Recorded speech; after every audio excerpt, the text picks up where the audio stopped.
Hey everyone, happy Saturday. Welcome to my 180-day sobriety update. Just so everyone's aware, because I feel like even myself just saying it out loud, it's crazy. 180 days is 6 months. I've gone 6 months without alcohol completely. Wow. Saying that out loud is absolutely crazy. For those who are new to my channel, well, welcome. My name is Darren. I'm 31 years old from Vancouver, Canada, and I have been on this sobriety journey because I am taking my running so seriously. And I hated how it got in the way of my training, and so I decided to cut out alcohol completely.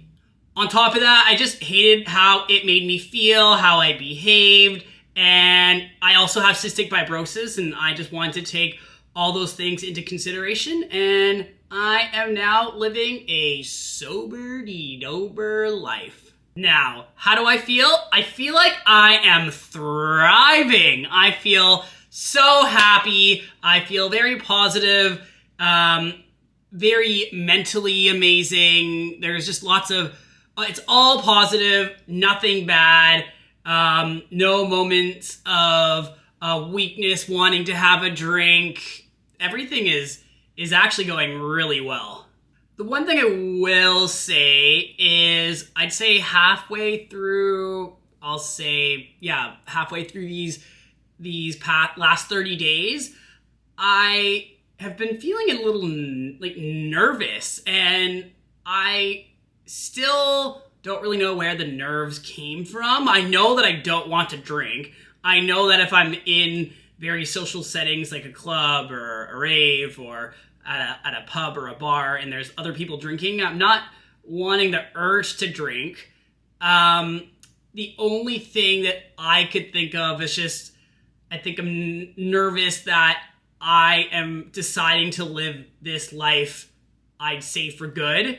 And just letting that sink in is almost like, oh my gosh, am I doing the right decision? Even though I know that I am. Maybe just like self-doubting myself or feeling self-conscious. I think that's probably the best way that I could describe or think about where my nerves are coming from. And I didn't feel like this before, but I still feel very confident and happy that I'm doing that. So I don't want people to be misled by me saying I'm nervous, but just something that I wanted to know, and I'm glad that I'm staying strong. And I talked about my feelings with friends and family, and I was like, you know what, this is silly, that's okay. I'm doing the best thing for me, and I'm happy that I'm sticking to it. So yeah, just something I wanted to note to everybody. Now, at the start of January, obviously, I feel like, can I say, it's a trending thing that people are doing dry January. And I've really appreciated lots of friends or even just strangers reaching out, and they know about me not drinking, and people have been letting me know that they aren't drinking for January, and if they have any advice or tips, or my friend Stephanie was like, hey, let's do something wholesome, which we still need to do something wholesome. But yeah, I've definitely really appreciated people reaching out to me, and I like that. I don't know, I like to think that people are reaching out to me because I'm a role model, because I'm so strong in doing this, and I get that when you're in the habit of having drinks, whether it's frequently or even if it's occasionally, forming a habit of any sort of way, it's always hard to break, and it really takes effort and discipline. So I applaud everybody that firstly reached out to me asking for help, guidance, whatever have you. But secondly, the fact that you're doing it and hopefully you have succeeded through the month of not drinking is a huge win. So yeah, right on everybody for the dry January. And speaking of dry January and having alternatives to alcohol, me and my friend Erin and Katie, we had a movie night where we actually watched, it was a TV show anyways. We normally call it movie night, but we just hang out and socialize and jibber jabber, what have you, but we actually had something on in the background. But the point is, if you're looking for something alternative to drinking other than alcohol, my friend Katie gave me a non-alcoholic Kronenbourg Blanc to try, and I used to love drinking those. I remember back in the day I used to open the bottle, drink a little bit, and pour a bunch of vodka and have that in with the beer, and man, that would get you wild. But anyways, the non-alcoholic Kronenbourg Blanc was really tasty. It actually tasted pretty damn similar to the alcoholic version, and so if you're looking for alternatives to get you through January, you want something that still tastes like alcohol, highly recommend. I would say my top 3 non-alcoholic beers would be, I'd say number 2 is the Kronenbourg Blanc. Number 1, and I think I've mentioned this in my previous videos, but non-alcoholic Guinness. Oh, I love Guinness. Yeah, I did say this in another video, but non-alcoholic Guinness is my top choice. And my third choice would be, I believe it's called the Sunbrew, Sundial, the non-alcoholic version of Corona. That's always a really good choice. So if you're looking for alternatives, try one of those and let me know what you think. And one thing that I have found just throughout my time of not drinking is just finding ways when I'm in social situations or settings where there's lots of people boozing, especially when, let's say you're at a club, and in those environments, it's literally for people to get messed up. That's the whole point, pretty much, of going to a club. And I feel like I have always been pretty good. I love life, and I already have this like high energy where I know that I don't have to be messed up or drink in order to have that kind of energy. But I will say that, like, within these last few months, there definitely have been times where I will be in the situation and I just find people annoying and I'm like, okay, and I leave. But one way I would say you can adapt or kind of fit into the situation is I always carry a bottle of some sort just to fit in by holding some sort of drink. And I would say choosing a non-alcoholic beer of some sort where, and I like brands where it's a notable brand. So let's say, like, I think the most common ones that I've seen in bars are like the Heineken. I'll take that for example. Holding a Heineken bottle that's non-alcoholic, and that way you're holding it, you're around these people, and if you're self-conscious of people being like, oh, like, are you drinking or are you not? They can barely even tell. It's a dark place. They're messed up. They see the bottle. It looks like you're drinking. It does, you don't get questioned by them being like, why aren't you drinking? And then you can have your drink and be like, okay, I'm good. I'm sticking to my plan. So that's just a suggestion for if you're still having that itch to go out. That's what I would do. Hold a drink of some sort. Now, if dry January that's done for your no drinking, great. I'm happy that you got through it. If you are wanting to do another month and you're just dibble-dabbling, you're curious, you're like, why not? Can I go longer? Do it. I want to talk about motivation. Motivation can be, I think, different for everybody, and you have to understand for yourself what motivates you, and that could be different depending on different situations, whether it's motivation to working out, whether it's motivation to, let's say, budgeting, spending less, whether it's motivation to seeing friends.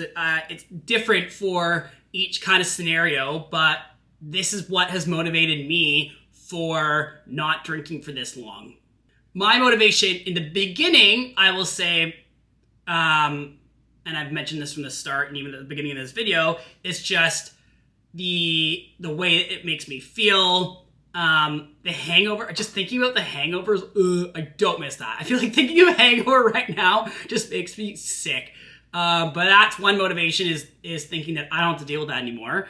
I used to get heart murmurs when I would be hungover the next day, and just thinking about that and not having to deal with that anymore, that was motivation for me. And also just being hungover in general and not being able to go for a run. Again, motivation, because now that I'm not hungover anymore, I can run whenever I want. I'll say my motivation now is just thinking about how I've I built a base, and I kind of relate it to running, where you start slow and you kind of build up, and now I'm at a point where, okay, I've gone this far. I want to keep on going, and I don't want to disappoint myself. And then on top of that, when I think about the things that I just mentioned of how it makes me feel, I feel like I get even more sick as I keep going on thinking about that. So that's kind of where my motivation comes from, is just how great I feel, and thinking about, I don't want to go backwards and feel gross again. It's just, for me, it's not worth it. I find I can have fun in different ways and spending quality time with people differently, and I appreciate it more. So that's where my motivation comes from, and you have to find it yourself if you want to continue. And one thing I just want to talk about is, if you do dry January, that's great. I hope from people that do that they either really reflect and say, okay, why have I done this? Like, if you've been going hard throughout, the last 11 months, and then you take 1 month of being dry, honestly, does it really, do the pros outweigh the cons? Probably not. I hope that people do a month of being dry and really reflect and say, okay, what am I going to do moving forward? And one thing I would say for people is everything in moderation, if you want to drink, that is totally fine. To each their own, have fun. But if you're doing it every year and you're like, oh, like, I'm doing it because I want to prove to myself I'm not an alcoholic or anything. I mean, I feel like this is me personally, I feel like they're missing the point, Like, you should feel throughout the whole year, you should feel confident in, you have it under control. Sure, you may have days or you may have nights where you overindulge, and that's okay. You shouldn't have to second guess, oh, I drank too much, like, am I an alcoholic, No, like, you should feel confident and happy in the life decisions that you're making, and the amount that you're drinking throughout the year, you should be okay with, And if you're taking this break, fine, cool, but just really reflect on what your habits are going to be moving forward, And don't be afraid. Like, I would say for myself, whenever I used to take dry months and then I would go back to drinking, and I would do the same. I'd be like, oh, I'm an alcoholic. Like, I need to lay back, and then I would just kind of get in this cycle, And I knew that I wasn't, but it was just this like internal thing that I felt, and I don't know. I don't want people to like feel bad about if they have a bunch of bad nights of drinking, Yeah, that's what I have to say. Just, I hope that if you do your dry month, learn from it. Now, aside from sobriety talk and alcohol, jib jab, and motivational speeches, I just want to touch base on my running and my cystic fibrosis. So my running has been going really well. I'm just at the end of marathon training week 4. I've been seeing some major improvements in my pace, so that's been really good. And I've also decided to up the amount that I'm going to be going to the gym. So instead of 3, I'm going to be going 4 times a week. So yeah, running's great, feeling strong. So all good in that department. Cystic fibrosis wise, everything's great. No new changes. I haven't actually really been sick, so that's been a bonus. The one thing I will say, it's not even related to my CF, but I randomly had vertigo, and I've never had vertigo before, and so I went to the emergency room, and I felt like it was kind of silly, but anyways, at the time, one of my ears was very, very plugged, and they're like, oh, it's plugged. And I was like, okay, can you take it out? And they said no. So I went to urgent care the next day, and they got it out, and then it started, my vertigo kind of subsided. So, and then I actually just saw an ENT this week, and they looked at my ears, they're like, you seem fine. And so, yeah, I mean, I'll keep an eye on it, but it hasn't happened since. So, yeah, health-wise, we are as great as can be. And that is it for this update.